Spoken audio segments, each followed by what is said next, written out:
बिस्मिल्लाहिर्रहमानिर्रहीम। अस्सलाम वालेकुम। मैं हूं गुलफाम चौधरी। आज पाकिस्तान में होने वाली कुछ आम तरीन डेवलपमेंट पर बात करेंगे। फर्स्ट ऑफ ऑल हम बात करेंगे अभी रिसेंटली पाकिस्तान अवामी तहरीक की जानिब से एक प्रेस कॉन्फ्रेंस की गई, उसमें इलेक्शन में हिस्सा लेने का ऐलान किया गया।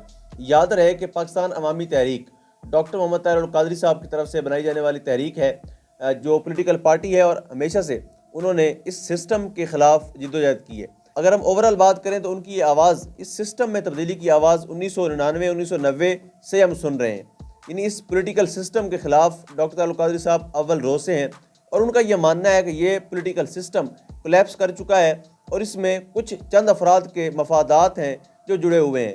जब तक वो मफादात उनके पूरे होते रहेंगे तब तक ये सिस्टम इस अवाम को कोई फ़ायदा नहीं देगा। उनका ये मानना है कि इस पॉलिटिकल सिस्टम के अंडर अगर 100 इलेक्शन भी लड़े जाएं तो कोई तब्दीली नहीं आएगी। लेकिन उनकी तहरीक पाकिस्तान अवामी तहरीक ने यह ऐलान करते हुए साथ वाज़े किया कि जिस तरह हम असम्बलियों से बाहर रहकर इस करप्ट पॉलिटिकल सिस्टम के ख़िलाफ़ आवाज़ बुलंद कर रहे थे, हम चाहते हैं कि अगर हमें अवाम मौका दे, अपने वोट की ताकत से असम्बलियों तक पहुँचाए, तो हम उसमें असम्बलियों में जाकर भी इस पॉलिटिकल सिस्टम और ये जो फरसूदा निज़ाम इस मुल्क पर मुसल्लत है कि जिसमें साबिक वज़ीर आज़म भी अपने आप को महफूज नहीं रख पाता और आज बेगुनाह होकर कैद ज़िंदान में है, तो एक ऐसे सिस्टम में जो है वो कोई भी चीज़ डिलीवर नहीं कर पाती। तो इस सिस्टम को बेसिकली तब्दील करने की ज़रूरत है। प्रेस कॉन्फ्रेंस के दौरान पाकिस्तान अवामी तहरीक के सदर का कहना था कि हम किसी भी सियासी जमात के साथ इत्तेहाद नहीं करेंगे, क्योंकि माजी में उन्होंने पाकिस्तान तहरीक इंसाफ के साथ इत्तेहाद किया इस शर्त पर कि साने मॉडल टाउन पर पेश रफ्त होगी और साने मॉडल टाउन में कत्ल व गारत करवाने वालों को उनके अंजाम तक पहुंचाया जाएगा। लेकिन पाकिस्तान तहरीक इंसाफ की गवर्नमेंट और इमरान खान साहब की गवर्नमेंट इस पूरे के पूरे सिस्टम में डिलीवर करने में और साने मॉडल टाउन के मुजरमान को फांसी के फंदे तक पहुंचाने में मुकम्मल नाकाम रही, जिसकी बुनियाद पर पाकिस्तान अवामी तहरीक ने उनकी हिमायत ना करने का फैसला किया है। उसके बाद खबर शामिल करते हैं निगरान हुकूमत की तरफ से। जिस तरह हम कब से बता रहे हैं, कब से चीख चिल्ला रहे हैं कि यह निगरान हुकूमत बेसिकली अवाम की तरजीहात के लिए नहीं है। इनको जो शेरवानी सिलवा के देता है ये उन्हीं के मफादात का तहफ़्फ़ुज़ करती हैं। इनकी जो ड्यूटी लगाई जाती है इन्होंने वही ड्यूटी पूरी करनी होती है, वरना इनकी क्या औकात है कि निगरान सेटअप 90 दिन से ऊपर चला जाए और कोई अदालत पूछने वाली ना हो।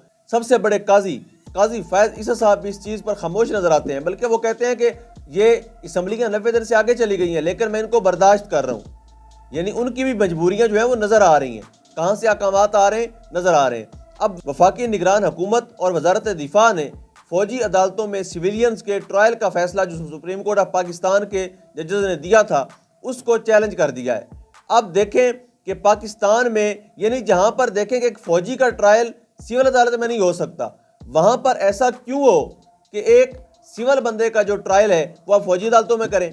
फ़ौजियों का ट्रायल फ़ौजी अदालतों में नहीं हो रहा। इतने केसेस जो जनरल फैज़ हमीद साहब और बाजवा साहब के हवाले से सामने आए हैं, उनका ट्रायल क्यों नहीं होता फ़ौजी अदालतों में, उनको क्यों नहीं बुलाया जाता। यानी ये ट्रायल सिर्फ सिविलियन के लिए है और ये वफाकी निगरान हुकूमत हो, वजारत दिफा हो, ये मुकम्मल तौर पर इस फ़ौजी अदालतों की सहूलत कारी करती नज़र आती हैं।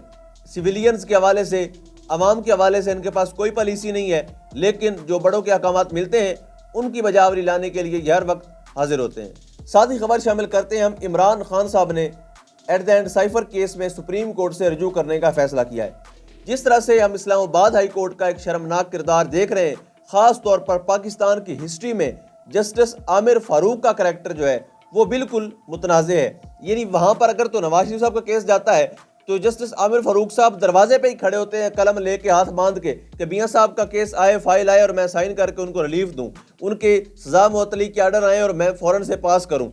यानी नौकरी में वो इतने एक्सपर्ट हैं कि अगर मियाँ साहब का केस आएगा वो फौरी तौर पर उसको फॉलोअप करेंगे और वो फौरी तौर पर उस पर फैसला देंगे। लेकिन अगर केस आता है इमरान खान साहब का, वहाँ पर वो ना सिर्फ केस को लटकाएंगे, ना सिर्फ उसमें हजते निकालेंगे, बल्कि एट द एंड उसको मुस्तरद कर देंगे। यानी मुकम्मल तौर पर जो इस नून लीग की सहूलतकारी है वो इस्लामाबाद हाई कोर्ट कर रहा है और नवाज शरीफ साहब के लिए हमेशा से वो रास्ते साफ कर रहे हैं जस्टिस आमिर फारूक साहब। सुप्रीम कोर्ट ऑफ पाकिस्तान में सरदार लतीफ़ खोसा की वसादत से इमरान खान साहब ने ये केस दायर किया है कि मुझे इंसाफ दिया जाए, साइफर केस का जो फैसला है उस हवाले से उस चीज़ को मुस्तरद करते हुए मुझे रिलीफ दिया जाए। अब देखते हैं कि सबसे बड़े कल साहब की अदालत में चला गया मामला, अब वहाँ पर किसके पास ये केस लगता है।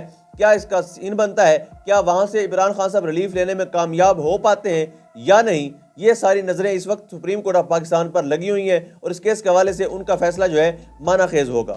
اس کے بعد بلاول بھٹو بھی ترلے کرتے نظر آ رہے ہیں۔ بلاول بھٹو صاحب نے کل تقریر میں کہا ہے کہ کسی کو تیسری یا چوتھی دفعہ موقع دینے سے بہتر ہے کہ مجھے ٹرائی کر لیں، مجھے موقع دے لیں۔ یعنی آپ دیکھیں کہ اس پاکستانی عوام کے ٹیکس پر پلنے والے یہ لوگ، پاکستان کے ٹیکس کے پیسے کو بے دردی سے اپنے باپ کی جاگیر سمجھ کر لوٹ کر کھانے والے یہ لوگ کس طرح سے اقتدار میں آنے کے لیے ترلے کرتے ہیں، کس طرح سے ان کے سامنے ہاتھ جوڑ کے کھڑے ہوتے ہیں، کس طرح سے اپنے مفادات کے تحفظ کے لیے یہ بڑے دروازے پر جاتے ہیں، دروازہ کھڑکاتے ہیں، گیٹ نمبر 4 سے اقتدار لیتے ہیں، اور جب ان کو نکالا جاتا ہے تب یہ مظلومیت کی ایک داستان بن کر دوبارہ سے اس عوام کے سامنے کھڑے ہو جاتے ہیں۔ یعنی اگر انہوں نے نواز شریف کے پچھلے 3 ٹینور جو تھے اس سے بھی کچھ نہیں سیکھا، اگر انہوں نے عمران خان صاحب کے ساتھ اسٹیبلشمنٹ نے کیا اس سے بھی کچھ نہیں سیکھا، یعنی بلاول بھٹو کو نہ عمران خان صاحب کے ساتھ ہونے والی زیادتی نظر آ رہی ہے، نہ نواز شریف کو 3 بار نکالا جانا نظر آ رہا ہے، وہ پھر بھی خواہ ہے کہ مجھے بڑے گھر سے ہی منظوری ملے، جن کے منظور نظر یہ بنتے ہیں بڑے شوق سے، اور وہ ان کو لاتے بھی ہیں، بٹھاتے بھی ہیں، اور وقت آنے پکے کوڑ بھی کرتے ہیں۔ انہی کے ترلے بلاول بھٹو صاحب کر رہے ہیں کہ مجھے جی موقع دیں، میں بڑا اچھا بچہ ثابت کروں گا اپنے آپ کو، حکم کی بجاوری لاؤں گا، اور اس چیز پر وہ واضح نظر آ رہا ہے، اور جلسوں میں عوام کے سامنے وہ کہہ رہے ہیں، پیغام کس کو دے رہے ہیں، وہ سمجھ رہے ہیں کہ کس کو پیغام جا رہا ہے۔ ساتھ ہی ساتھ عدالت نے جو کیس تھا منی لانڈرنگ کا مونس الہی صاحب کا، وہ لگا ہوا تھا، اور ساتھ ہی ان کے تمام تر اثاثے، بینک اکاؤنٹس، پراپرٹی ساری منجمد کرنے کا فیصلہ کر لیا ہے۔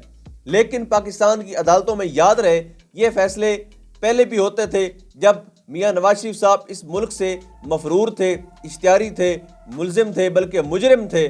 جب اسحاق ڈار صاحب اس ملک سے اشتہاری تھے، مفرور تھے، مجرم تھے، تب ان کے اثاثے بھی منجمد کیے جاتے تھے۔